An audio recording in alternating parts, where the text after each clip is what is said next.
Australia has become the first country in the world where cigarettes and other tobacco products are sold in unbranded packets. From today, logos are banned. They've been replaced by a range of graphic photos, a uniform green and brown colour scheme as well. With similar proposals being considered here, we asked some shoppers whether they thought it might make a difference. Perhaps people that are thinking about it, that are new smokers, it would put them off. I think people are going to smoke regardless of what you put on a package. I think that people will just will do what they want. Children, I don't want them to start. I would hope that would put the children off. Very incrementally we are becoming a nanny state, and that is just one more step. It would be interesting to see if it did decrease the amount of smokers, and it would definitely put me off if I did smoke. I don't know if it would stop me smoking, but it would definitely make me think a bit more about my dental hygiene anyway. Once you're addicted to cigarette smoke and nicotine and that, it doesn't matter. You don't read notices, you just smoke.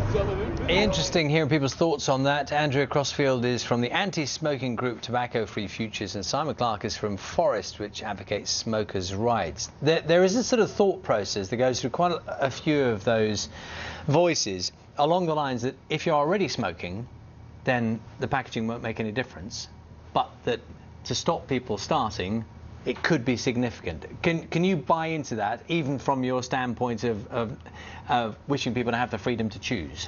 Well, if there was any evidence that it will stop people smoking, we might support it. We certainly support all reasonable measures to stop children smoking.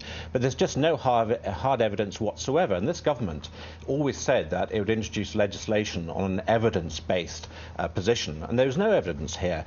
And the worry is it actually might be harmful, because there's a lot of people who are saying, look, if you introduce plain packaging, it'll actually help the counterfeiters. It's already a big problem in this country. A lot of counterfeit tobacco is out there. And of course, criminal gangs don't care who they sell to. They're quite happy to sell to children. So like a lot of anti-tobacco policies, well-meaning though they may be, they actually end up being counterproductive and doing the exact opposite they were intended to do.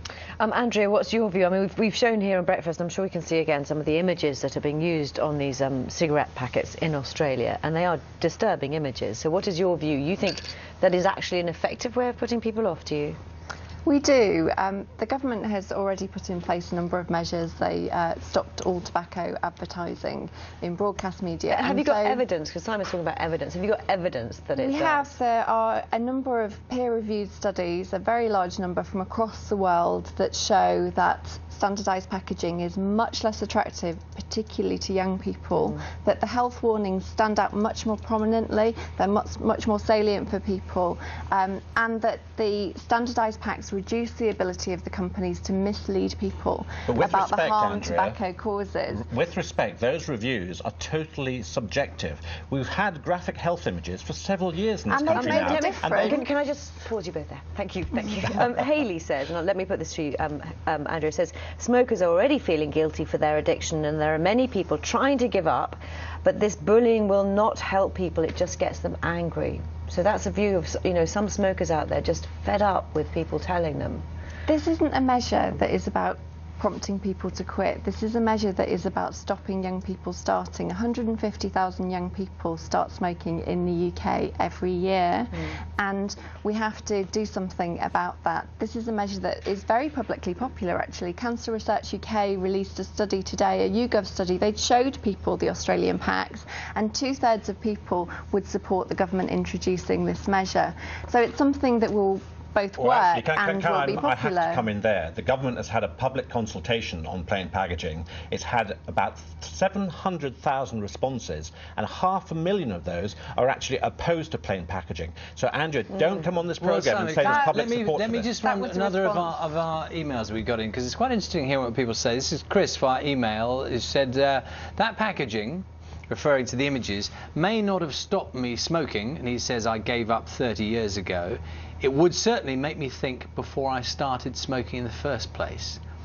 Now, I mean, if it affected some people to some degree in that way, you'd be in favour, would you? Well, I say what we should do is wait and see what happens in Australia. Give it 5-10 years, then we can make a decision on it. We can see what impact it has. Personally, I'd be very surprised if it makes any difference to 14, 15, 16-year-olds because they are influenced by family members, they're influenced by peer pressure. Why don't we take existing laws, and let's not introduce yet more legislation, take existing laws, crack down on shopkeepers who are selling cigarettes to young children. Let's crack down on proxy purchasers. Maybe we should do what they do with alcohol and make it illegal for anybody under the age of 18 to buy tobacco. Those are all things that we can do. I think this is just a gimmick, frankly. I don't think it'll work. Some okay, of those things we are doing. We're going to have to leave it there. Thank you very much, and you've certainly sparked debate. Lots of people contacting us this morning. Thank you both. Thanks very much.